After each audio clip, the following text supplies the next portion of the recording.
नमस्कार, जोहार। आप देख रहे हैं झारखंड स्वतंत्र खबर। हमारे साथ सोशल एक्टिविस्ट लेखक गलेक्सन डुंगडुंग है। आज हम लोग बात करेंगे कई मुद्दों को लेकर के, जैसे आरएसएस कहें या जनजातीय सुरक्षा मंच कहें। जिस तरह से लोग कहते हैं कि आदिवासी हिंदू हैं, तो उस पर भी हम लोग बात करेंगे। धर्मांतरण के मुद्दा लगातार लोग बीजेपी के लोग उठाते रहते हैं, हम उस पर भी बात करेंगे। और जिस तरह से अभी आदिवासियों के मुद्दा को लेकर के कहें कि चाहे सिरमटोली का मामला हो या बेड़ो का मामला हो, तमाम इस तरह से कई आदिवासियों के विभिन्न मुद्दे हैं। लेकिन हम बात करेंगे जो आदिवासी समुदाय जिस तरह से लोग बंटते हैं, या समाज बुद्धिजीवी लोग जो आपस में बढ़ जाते हैं, तो उस पर भी इनसे बात करेंगे क्या कहते हैं। तो सबसे पहले हम जानेंगे कि आरएसएस के लोग जो कह रहे हैं कि आदिवासी हिंदू हैं, उस पर ये इनका क्या कहना है। दादा जोहार। वाह यार। आरएसएस या जनजातीय सुरक्षा मंच कहें, इन लोग कहते हैं कि आदिवासी हिंदू हैं, इस पर आपको क्या कहना है? देखिए, ये जो मसला है मैं लगातार सुन रहा हूँ कि विगत लगभग 75 वर्षों का उनका जो राष्ट्रव्यापी अभियान है आदिवासियों की पहचान और अस्तित्व को मिटाने के लिए, उसी का हिस्सा है। और आज के समय में तो आप देख रहे हैं कि कुछ आरएसएस के सुपर एक्टिव लोग जो पहले बोलते थे आदिवासी हिंदू हैं, वही लोग आजकल कुछ लोग बोलने लगे कि आरएसएस का जनजातीय सुरक्षा मंच जो सोशल विंग है उसके लोग गलत बोल रहे हैं। मतलब आपस में ही एक दूसरे को काउंटर कर रहे हैं।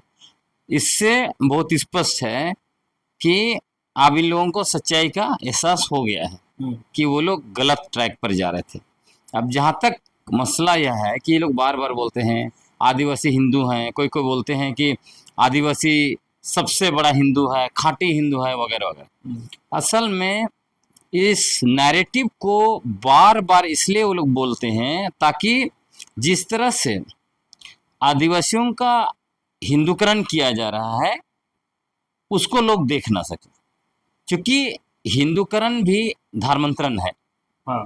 धर्मांतरण की परिभाषा क्या है? परिभाषा यही है कि एक धर्म को त्याग कर दूसरे धर्म को अपनाना।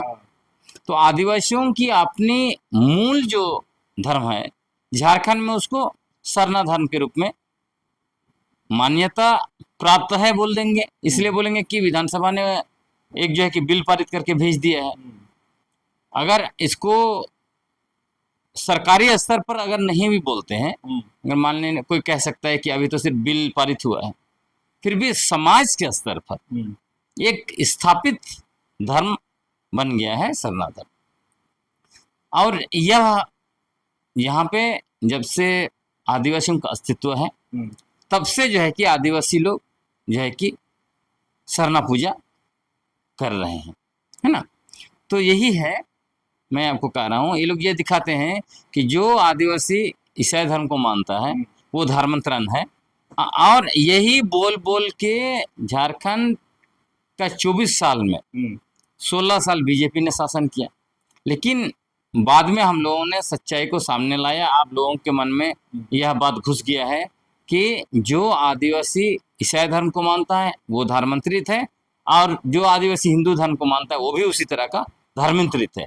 और घर वापसी के नाम पर आरएसएस निरंतर आदिवासियों का हिंदूकरण कर रहा है, धर्मांतरण कर रहा है। ये सच्चाई सामने आ गई है, इसलिए इसको दबाना चाहते हैं। और आंकड़ा भी देखिए, झारखंड का आंकड़ा देखेंगे तो झारखंड में मात्र 15.5% आदिवासी लोग ईसाई धर्म को मानता है। 37% आदिवासी जो है कि हिंदू धर्म को मानता है। उनका हिंदूकरण हो गया, हिंदू धर्म में धर्मांतरण हो गया। तो 37% को छुपाने के लिए 15% जो है उसका हल्ला बजाया जाता है, जिसको तिल का ताड़ बनाना बोलते हैं ना, बस वही हो रहा है। अब मुझे बताइए कि 13 लाख बड़ा है या जो है 32 लाख बड़ा है ना।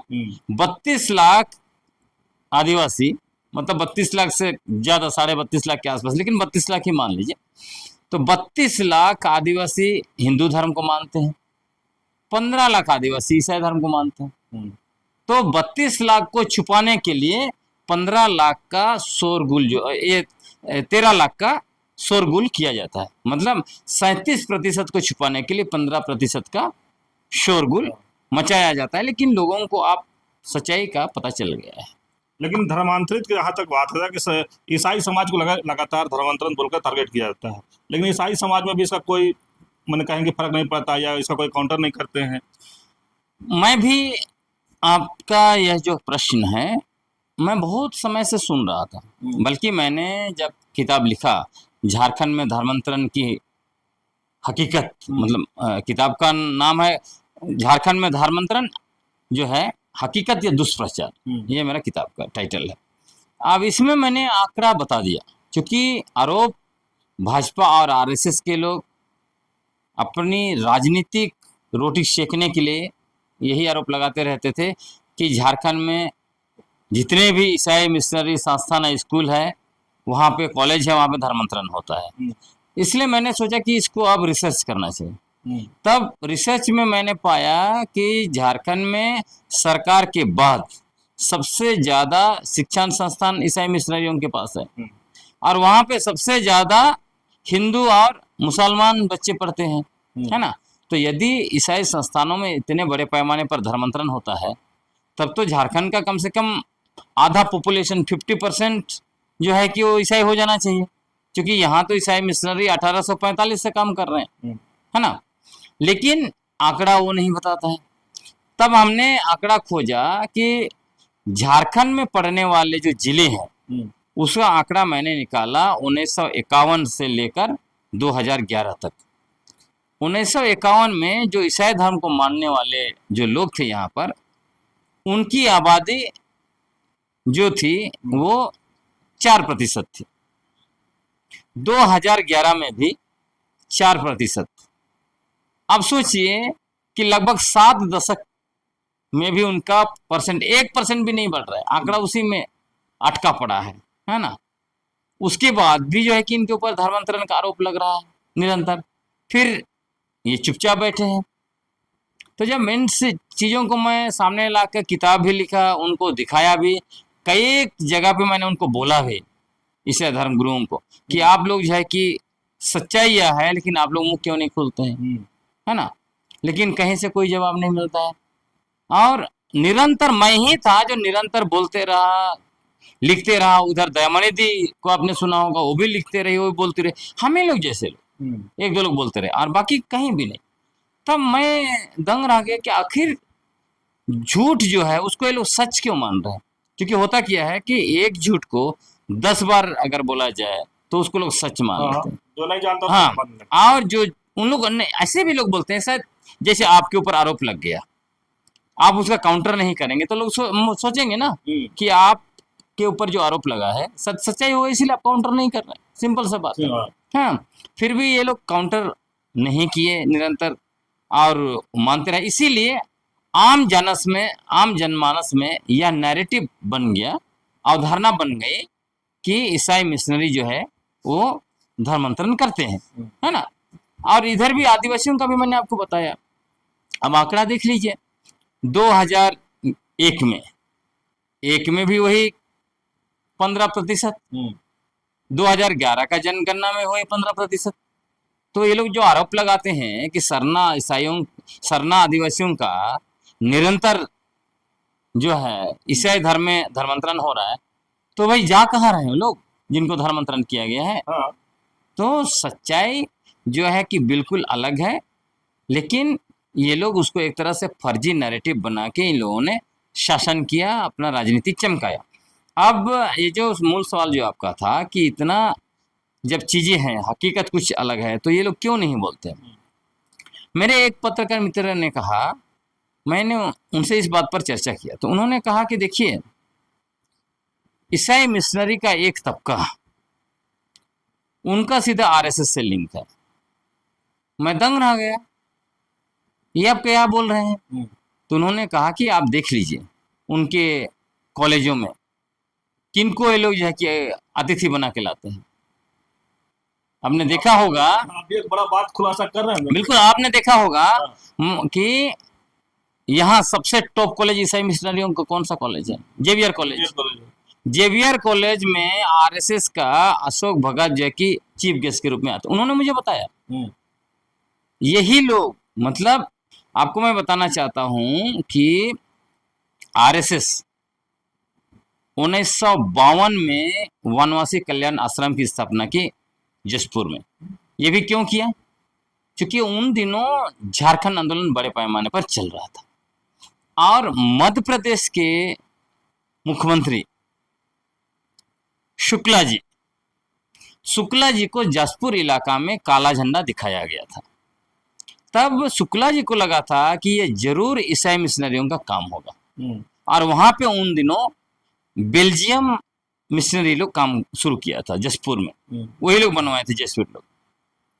तो उसी समय में शुक्ला जी ने कसम खा लिया कि ईसाई मिशनरियों को उखाड़ के फेंकना है और इसीलिए जशपुर में वनवासी कल्याण आश्रम बनाया गया। आज पूरे देश में वनवासी कल्याण आश्रम बड़े पैमाने पर काम कर रहे हैं। मतलब 1952 से जो शुरू किया गया पूरा जो है राष्ट्रव्यापी अभियान इन्होंने आरएसएस ने छेड़ दिया।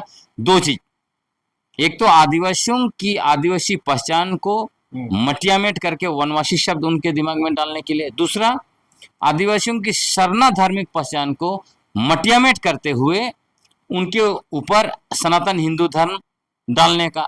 इसीलिए वो बार बार बोलते हैं कि आदिवासी सनातन हिंदू है, सनातन हिंदू है, उसके अंदर डालो, वर्ण व्यवस्था में डालो, ताकि आदिवासी लोग भारत के प्रथम निवासी होने का दावा करते हैं वो वहां पे खत्म हो जाएगा और वो दावा नहीं कर पाएंगे कि इस देश में सबसे पहले उनके पूर्वज रहते थे, तो वो खत्म करना चाहते हैं।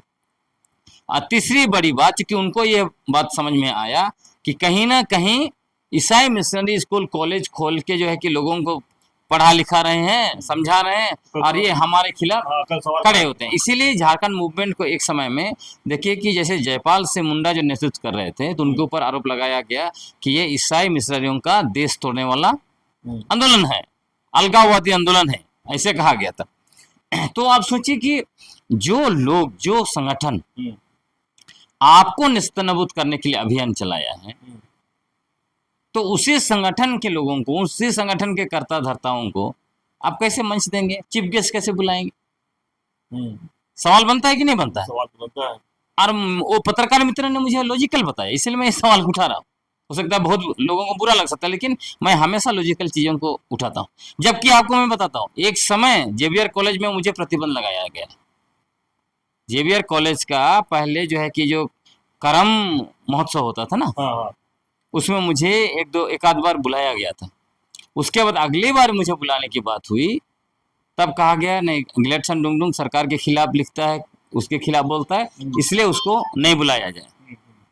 लिस्ट में मेरा नाम था, लिस्ट से मेरा नाम कटवाया गया। अच्छा। हाँ, लेकिन उसी जगह अशोक भगत को बुलाया गया, तो मैं क्या समझूंगा, है ना? तो इसीलिए जो मेरे पत्रकार मित्र ने कहा कि इनका एक सेक्शन का लिंक आरएसएस के साथ है, ये स्टेब्लिश होता है और ये एकदम फ्लेक्सिबल है, उनको कहीं से कोई दिक्कत नहीं। इसीलिए मुझे लगता है कि इन्होंने कभी भी, इतने सारे ये लोग रिसर्च आर्टिकल लिखते हैं, इतने सारे चीजों पर बात करते हैं, कभी मैंने उनको धर्मांतरण के खिलाफ कोई सेमिनार करते कहीं, हाँ, मैंने कुछ बाइट देना है मीडिया में आकर कभी भी नहीं सुना, कभी नहीं, जबकि सच्चाई सब कुछ सामने है। एक बात तो है। दूसरी बात आप देखेंगे कि इन लोगों ने कभी भी लीडरशिप को आगे आने नहीं दिया।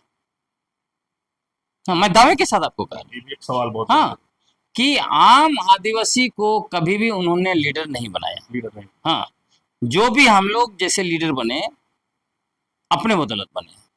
मैं हूं, चाहे दयामनी दी है, कभी हम लोग मिशनरी स्कूल में नहीं पढ़े।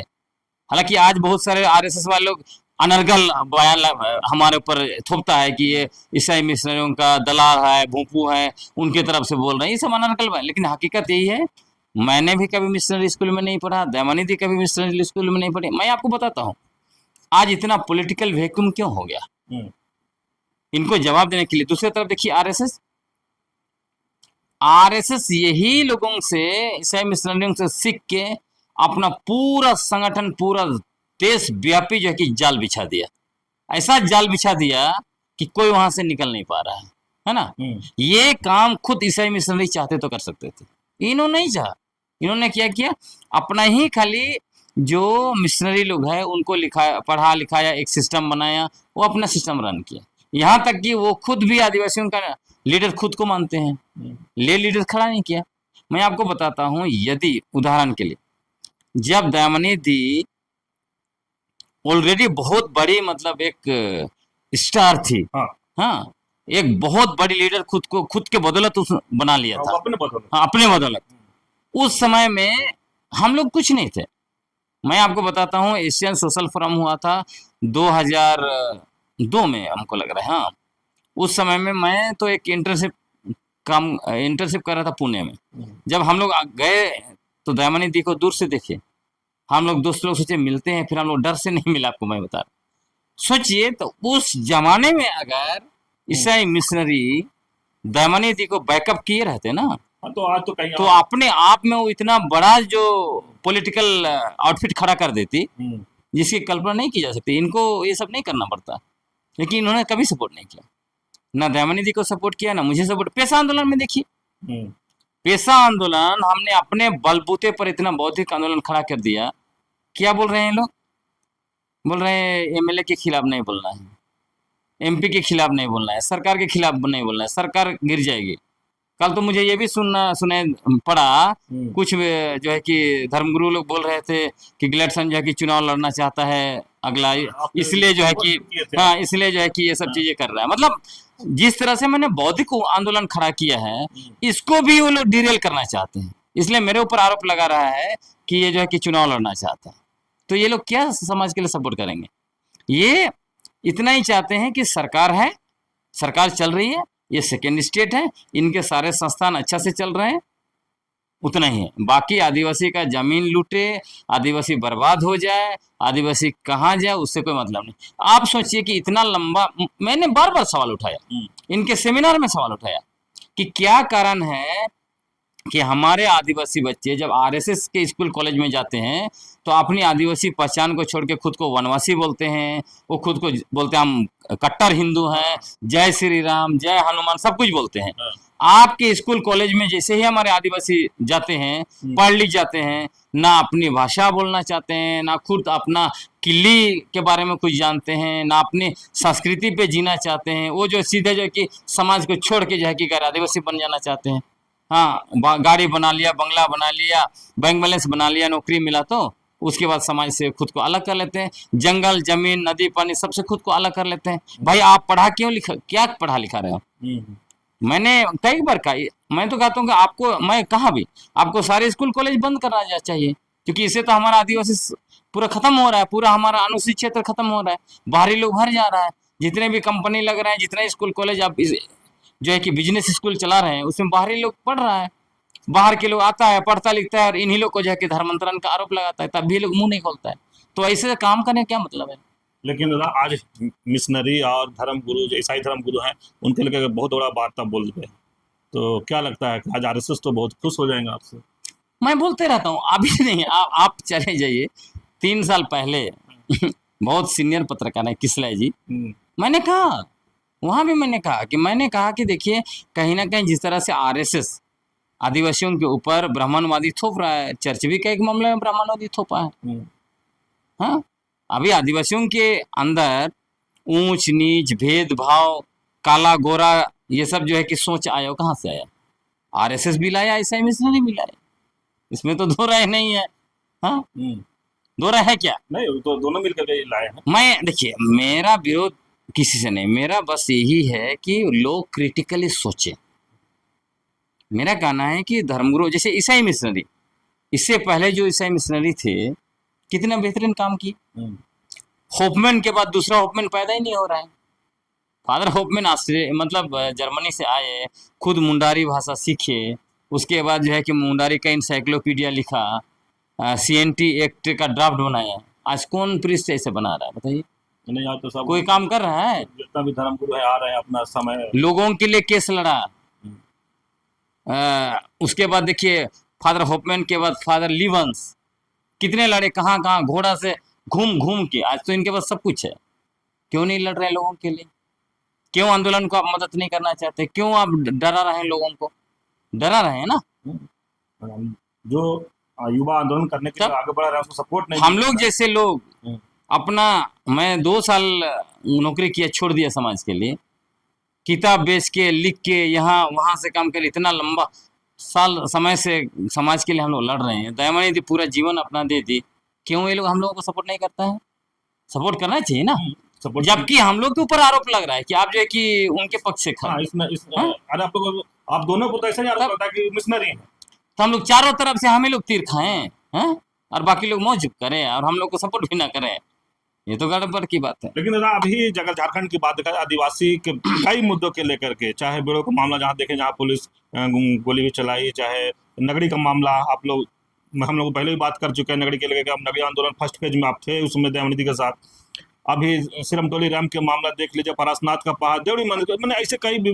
लेकिन ऐसा क्या कारण है कि कोई भी आंदोलन हमको लगता है सफल नहीं हो पा रहा है? उसका एक कारण हमको लगता है कि आदिवासी समाज जो बुद्धिजीवी हैं आपस में कहीं ना कहीं एक दूसरे से फूट पड़े हैं, या दूसरे को सपोर्ट नहीं कर पा रहे हैं। आप क्या कारण देखते हैं? देखिए, एक तो पिछले बार भी थोड़ा बहुत हम लोगों ने चर्चा किया था। हाँ। एक बड़ा चीज है कि जो भी हमारा आदिवासी नेतृत्व थोड़ा सा भी नाम हो जा रहा है अखबार में, मीडिया में, उसके बाद में वो सीधा जो है कि नेता ही बनना चाहता है, सीधा जो कि एमएलए और एमपी ही बनना चाहता है। इसलिए समस्या यहाँ हो रहा है। दूसरी बात, हर कोई चाहता है कि हम ही लीडर बने, हाँ, हमको ही जो है कि अध्यक्ष बनना है, हमको ही एक्सेप्ट करना चाहिए, तो वो भी गड़बड़ है। मेरा मानना है कि सभी को एक साथ आना चाहिए। और आज के समय में आपको बताना चाहता हूँ, आज बहुत क्लियर हो गया आदिवासियों के लिए। क्या क्लियर हो गया?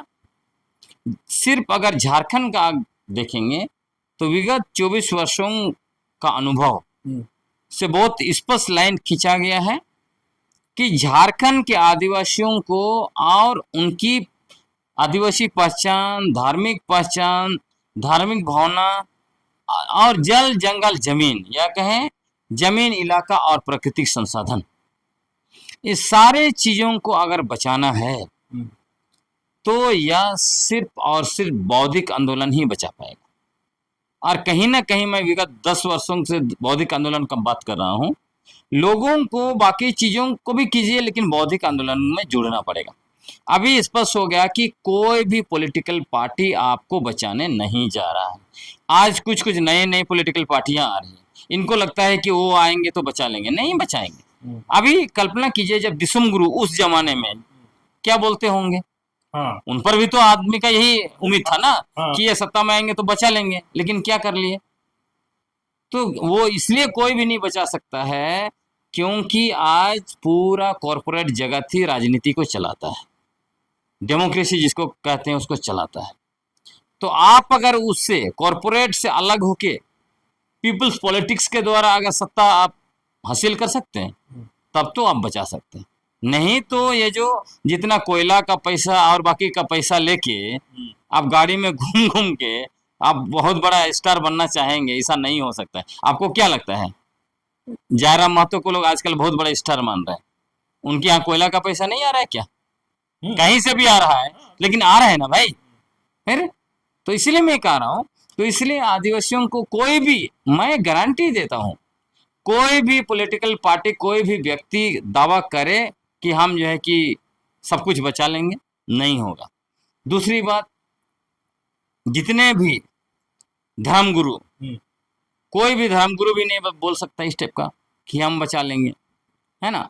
तो हम जो जिस तरह से डिवाइड है अलग अलग पॉलिटिकल पार्टियों में, तो हमें राजनीतिक पार्टियों की गुलामी जो है करनी बंद करनी पड़ेगी, नेताओं की भी गुलामी करनी पड़ेगी। मतलब आप वोट दीजिए, मैं नहीं कह रहा हूँ वोट मत दीजिए, वोट देना चाहिए, वोट दीजिए, लेकिन जिनको वोट देते हैं उसको सवाल पूछने का भी आपके पास ताकत होना चाहिए। अभी लोग क्या करते हैं, वोट देते हैं, जिताने के बाद उसी को भगवान जैसे फूल माला चढ़ाते रहते हैं, वो आते हैं तो नाचते गाते रहते हैं, यही तो हो रहा है। और उन्हीं नेता के बारे में इतना लंबा चौड़ा कसीदे गाड़ते रहते हैं मंच से। तो फिर आप उसको सवाल कैसे पूछेंगे? जब आप सवाल ही नहीं पूछ रहे हैं तो नेता क्यों सवाल पूछने जाएगा आपका विधानसभा में, लोकसभा में, आपका काम क्यों करेगा? तो इसलिए मैं कह रहा हूं कि ये समझ में आ गया, सिर्फ पॉलिटिकल लीडरशिप से नहीं होने वाला। आपको कहीं ना कहीं एक बौद्धिक आंदोलन जो है कि खड़ा करना पड़ेगा। अब उदाहरण के लिए आपका सामने पेशा का आंदोलन है। पेशा आंदोलन में देखिए, सरकार अगर हमारी बात सुनने के लिए तैयार हुई है अब तक, किस लिए हुई है? हमारे पास तो इतना बड़ा जनमानस नहीं है, बौद्धिकता के बदौलत। और इन लोगों को पता है, सरकार में बैठे हुए, चाहे वो झारखंड मुक्ति मोर्चा या कांग्रेस पार्टी या दूसरी पॉलिटिकल पार्टी, उनको पता है कि ये लोग जनमानस को किधर भी वो दिशा दे सकते हैं, है ना। जब चुनाव में अगर ये लोग अपनी पूरी ताकत लगा देंगे तो ये लोग चीजों को बदलने का ताकत रखते हैं। तो इसीलिए मैं कह रहा हूँ, इसलिए AKSP आदिवासी क्षेत्र सुरक्षा परिषद बहुत स्पष्ट है कि हम लोग निरंतर बौद्धिक आंदोलन चला रहे हैं। अभी गांव गांव तक सब चीजों को हम लोग मीडिया में नहीं लाते हैं, लेकिन हम लोग गांव गांव तक जा रहे हैं। हाँ, अगला 3 साल के अंदर में आपको दिखाई देगा ये बौद्धिक आंदोलन एक अलग स्तर पर। और इसलिए मैं आप लोगों को भी कहता हूं कि आप आइए, बौद्धिक आंदोलन में जुड़िए। यहाँ पे कोई भी व्यक्ति का, किसी का राजनीतिक स्वार्थ नहीं है। मैं तो बुद्धिजीवियों को भी मैं बोलना चाहूँगा, लीडरशिप की लड़ाई छोड़कर आदिवासी समुदाय को सेंटर में रखिए, केंद्र में रखिए और आइए, एक साथ आने की जरूरत है। अगर अभी हम लोग एक साथ नहीं आएंगे तो कभी नहीं आ पाएंगे। इसलिए कि देखिए, जो पॉलिटिकल पार्टियां हैं उनसे नहीं होगा। जैसे एक समय में मैंने ईसाई मिशनरियों का काफ़ी आलोचना किया, कुछ लोगों को बुरा भी लग सकता है और लगना भी चाहिए, तो लोग सुधर भी सकते हैं। इन लोगों ने किसको नेता माना? माननीय बंधु तिर्की जी को वो नेता माना। माननीय बंधु तिर्की जी को बेसिक ही नहीं पता है। बेसिक क्यों नहीं पता है? मैं इसलिए बोल रहा हूँ, वो 5वीं अनुसूची तो बोलते हैं, लेकिन 5वीं अनुसूची में क्या है, कभी उन्होंने उसको 5वीं अनुसूची को लागू करने का कभी प्रयास किया है? कभी नहीं किया। अगर 5वीं अनुसूची को लागू करने का प्रयास किए रहते तो वो 5वीं अनुसूची में, अनुसूचित क्षेत्र में यहाँ का प्रशासन और नियंत्रण संविधान के अनुच्छेद 244(1) और 5वीं अनुसूची के तहत होना है। 5वीं अनुसूची के तहत होना है तो पेशा कानून को लागू करवाते। उन्होंने पेशा कानून के तहत चुनाव करा दिया। आप सोचिए, जिस व्यक्ति को पेशा कानून की मूल भावना के बारे में पता नहीं, जिस व्यक्ति को पारंपरिक, हमारे पुरखों की पारंपरिक स्वशासन का ABCD नहीं मालूम, क्या वो आपका लीडर हो सकता है? क्या वो नहीं हो सकता है। वो तिकड़ामबाज हो सकता है। मैं मानता हूं कि माननीय बंधु तिर्की जी राजनीति में बहुत बड़े तिकड़ामबाज है और उसके बदला तो सत्ता में हमेशा रहेंगे, उनके परिवार के लोग रहेंगे, उसमें दो मत नहीं है। लेकिन उससे समाज का क्या भला हो रहा है? क्या माननीय बंधु तिर्की जी ने नगर पालिका अधिनियम 2011 के खिलाफ कहीं पे आवाज उठाया? मुझे आप बता दीजिए। क्या उन्होंने झारखंड पंचायत राज अधिनियम 2001 के खिलाफ कहीं आवाज उठाया है? जबकि ये दोनों कानून संविधान के अनुच्छेद 243M, 244(1), 254 और 243 ZC1 का उल्लंघन करके बनाया गया। तो जो व्यक्ति झारखंड के अनुसूचित क्षेत्र में असंवैधानिक तरीके से थोपे गए कानूनों के खिलाफ नहीं बोल सकता है, क्या वो आदिवासी समाज के लिए अच्छा नेता हो सकता है? नहीं हो सकता है ना। तो इसीलिए मैं कह रहा हूं कि अभी जितने भी आदिवासी लोग देखेंगे, विगत 24 वर्षों से यहाँ पे मुख्यमंत्री बने, मंत्री बने, विधायक बने, ये सारे लोग जिम्मेवार हैं। जैसे अभी नगड़ी की लड़ाई फिर से लड़ी जा रही है, या पूरे झारखंड में देखिए, यदि 2001 में पेशा कानून लागू हो गया होता, हाँ, तो आज सब लड़ाई नहीं। क्या बाहर के लोग इतना सारा जमीन ले पाते? डरते। अभी जैसे ही पेशा कानून को अक्षर सा लागू करने का मूवमेंट हम लोगों ने खड़ा कर दिया बौद्धिकता के स्तर पर, तब क्या हो रहा है? कई लोग डर रहे हैं ना, जैसे कि सदान लोग लगातार बोल रहा है पेशा कानून लागू करने से हमारे साथ अन्याय होगा। हाँ। वो लोग जानते हैं। इसका मतलब स्पष्ट है, यदि 2001 में पेशा कानून खूबहू लागू हो गया होता तो आदिवासियों का बहुत सारा जमीन बच जाता। लोग ग्राम सभा के डर से जमीन नहीं लेते। अगर लेते तो आज जो प्रॉब्लम वो नहीं आता। हाँ। तो इसी के लिए मैं कह रहा हूँ, इसलिए अभी कहीं ना कहीं मैं इसके लिए जिम्मेवार मानता हूँ कि कहीं ना कहीं झारखंड के ईसाई मिशनरियों ने, मैं उनको कहूँगा, उन्होंने हेल्थ के स्तर पर बहुत काम किया, शिक्षा के क्षेत्र में बहुत काम किया, आदिवासियों को पढ़ाया लिखा। उनके बदौलत बहुत सारे आदिवासियों को बड़ी बड़ी नौकरियां मिली, बड़े बड़े अफसर बने। लेकिन अल्टीमेटली देखिएगा, आदिवासी समुदाय के रूप में आप देखेंगे ना, तब आप देखेंगे कि वहां पर 0/0 जितने बड़े बड़े अफसर बने उनके घरों में खोजिए, आदिवासी भाषा ही नहीं बोलते हैं। तो फिर इतना बड़ा अफसर बनाने का क्या मतलब? वो अपने गांव जाते ही नहीं, गांव का जमीन छोड़ दिया, जंगल छोड़ दिया। तो ऐसे अफसर बना के क्या फायदा है? आपने पढ़ा लिखाया, कोट सूट टाई पहना दिया, जूता पहना दिया, घर के सामने बड़ा सा गाड़ी लगा दिया, फायदा क्या है? आदिवासी समुदाय के रूप में तो फायदा नहीं हुआ ना भाई, समुदाय के रूप में तो भारी नुकसान हुआ ना। तो इसीलिए मैं कहता हूं कि आज के समय में जो आदिवासी समाज मानसिक रूप से गुलाम बन गया ना, तो इसको फिर से डीकोलोनाइज करने की जरूरत है। मतलब माइंड को, जो उपनिवेशवादी माइंड हो गया है ना, उसको फिर से ठीक करना पड़ेगा, और उसको ठीक करेगा बौद्धिक आंदोलन। इसलिए सभी लोगों को एक बार फिर से आना पड़ेगा। आज जैसे आपने धर्मांतरण से शुरू किया था, है ना, आदिवासियों को बार बार क्यों बोलते हैं? क्यों आरएसएस के लोग ये बोलने के लिए सक्षम है कि आदिवासी सनातन हिंदू है, जन्मजात हिंदू है? पहले याद कीजिए क्या होता था। आरएसएस के बड़े बड़े गैर आदिवासी नेता या बीजेपी के गैर आदिवासी नेता आके बोलते थे आदिवासी हिंदू है, हिंदू है। आज वो नहीं बोल रहे हैं। नहीं, अब तो कौन बोल रहा है? बुलवा रहे हैं, आदिवासी खुद बोल रहा है। क्यों ऐसा हुआ? वही उन्होंने लीडरशिप क्रिएट किया जो ईसाई मिशनरी नहीं किया। इनको जो लीडरशिप क्रिएट करना था वो खुद, तो उनको लगा कि हम लीडरशिप समाज का ले रहे हैं, आदिवासी समुदाय का। उन्होंने क्रिएट नहीं किया, इसी का कारण। नहीं तो क्या होता, उधर से वो लोग बोल रहे हैं, इधर से भी जवाब देने वाले लोग होते, इधर से जवाब देने वाले लोग नहीं है। कौन जवाब दे रहा है? ग्लेडसन डुंगडुंग दयामनी बारला, जिसको ईसाई मिशनरियों ने ना कभी कोई स्कूल उनका से हम बेनिफिट मिला, ना हम लोगों को कहीं पढ़ाया लिखाया, ना कहीं कोई एक पैसा मदद किया। हम लोग कर रहे हैं ना भाई। और हम लोग क्यों इनको डिफेंड करने के लिए नहीं कर रहे हैं, हम लोग सच्चाई के लिए खड़े हैं। मैं भी सच्चाई के लिए खड़ा हूँ, दयामनी देवी सच्चाई के लिए खड़ी है। हाँ, वो भी आज कहीं ना कहीं हाशिए पे महसूस करती होगी। हम लोग जब केस लड़ते थे, अभी भी केस लड़ जानते हैं, हम लोग अपना मेहनत से आदिवासी समुदाय की जल जंगल जमीन के लिए लड़ रहे हैं। और केस लड़ते हैं तो क्या अपना पॉकेट से जाता है? नगरी का 6 साल हम दोनों केस लड़े, साथ में जाते थे, कोर्ट में खड़े रहते थे। अंत में कोर्ट बरी किया हम लोग। पैसा कौन दिया? हम दोनों ही दिए अपना पॉकेट से।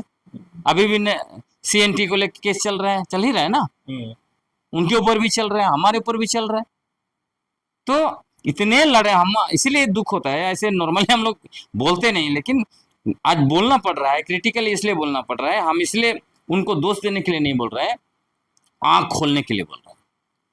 ईसाई मिशनरियों को भी आंख खोलना चाहिए, आदिवासी समाज को भी आंख खोलना चाहिए कि आंख खोलिए और आदिवासी लीडरशिप को प्रमोट कीजिए, लीडर बनाइए। आदिवासी लोग अपना लड़ेंगे, क्योंकि ब्रिटिश हुकूमत से जो लोग खुद के बदौलत लड़े, क्या किताब ईसाई मिशनरी थे क्या? नहीं ना थे। जब आदिवासी लोग खुद का लड़ाई लड़ सकता है, तो आज क्या हुआ कि आदिवासी लोग खुद का लड़ाई नहीं लड़ सकता है? कि आप उनका नेता बनेंगे, उनका लीडरशिप आप लेंगे? तो इसीलिए हम लोग कहते हैं कि हम लोग को भाई अपना लड़ाई लड़ने दीजिए। आप लोग को धर्म कर्म करना है, करिए। आप हमें अगर मदद नहीं कर सकते हैं तो हमारा आलोचना मत कीजिए कि चुनाव लड़ना चाहता है, ये जो है कि सेल्फिश हो गया है, ये जो है कि सरकार गिराना चाहते, ये सब फालतू आरोप लगाना बंद करिए। चलिए, अभी आप सुन रहे थे लेखक गलेक्सन डुंगडुंग की बात।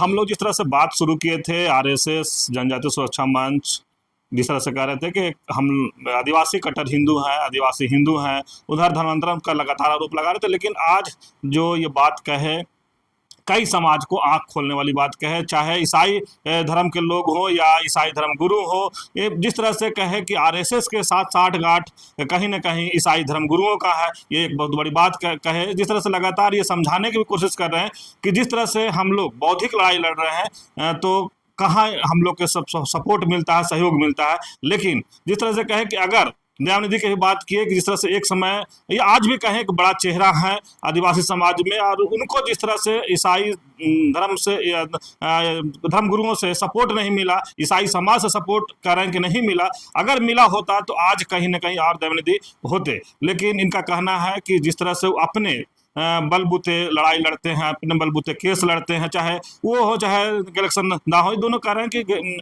कई बार हम लोग ऐसा किया है कि दोनों कोर्ट गए, साथ में अपने अपने पैसे से केस लड़े। क्या उसमें न ईसाई समाज के लोग आगे आकर के सहयोग किए या आदिवासी समाज के लोग ने सहयोग किए? जी, ये कह रहे हैं कि ना हम उनका स्कूल कॉलेज में पढ़े, ना हम लोग। लेकिन जिस तरह से ईसाई को धन्यवाद भी दे रहे हैं कि शिक्षा और स्वास्थ्य में बहुत काम किए, लेकिन वो सामाजिक तौर पर युवा नेता कहें, युवा लीडर नहीं खड़ा कर पाए। और आरएसएस वही काम को किया कि उन लोग अपना युवा नेता या लीडर खड़ा किए, और जिस बात को पहले गैर आदिवासी नेता बोलते थे, आज आदिवासी नेता बोल रहे हैं कि आदिवासी हिंदू हैं। तो कहीं ना कहीं ये कह रहे हैं कि हम आंख खोलने के लिए इस बात को बोले हैं। शायद इनके बातों से कह रहे हैं कि मेरी बातों से किन्हीं को तकलीफ हो सकता है, लेकिन मेरा कहीं को मनसा नहीं है ठेस पहुंचाना, सिर्फ उनका आंख खोलना है। तो इस तरह खबर को देखने के लिए आप झारखंड स्वतंत्र खबर से जुड़े रहिए। जोहार, नमस्कार।